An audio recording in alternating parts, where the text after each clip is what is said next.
भारत एक ऐसा देश जहां नदियां गाती हैं, पर्वत पहरा देते हैं और मिट्टी की खुशबू हर दिल को जोड़ती है।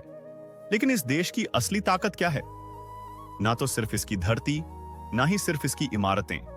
भारत की असली ताकत है भारत के लोग। सुबह का दृश्य है, गांव का किसान खेतों में हल चला रहा है, हाथों से पसीना टपक रहा है, लेकिन चेहरे पर मुस्कान है।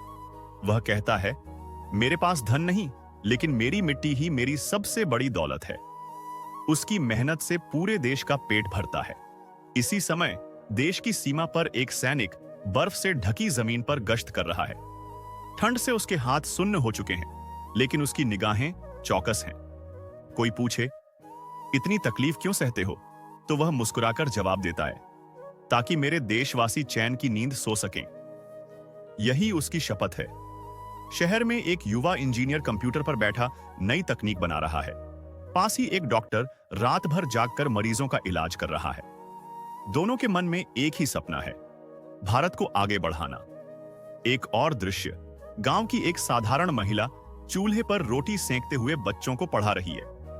खुद अनपढ़ होने के बावजूद वह कहती है, पढ़ाई ही वो रोशनी है जो तुम्हारी जिंदगी बदल देगी। यही औरत भारत की असली शक्ति है।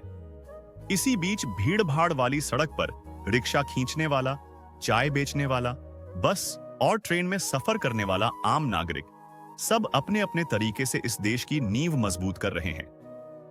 हो सकता है उनके नाम इतिहास की किताबों में न लिखे जाएं, लेकिन देश की प्रगति की कहानी उन्हीं के पसीने और ईमानदारी से लिखी जाती है।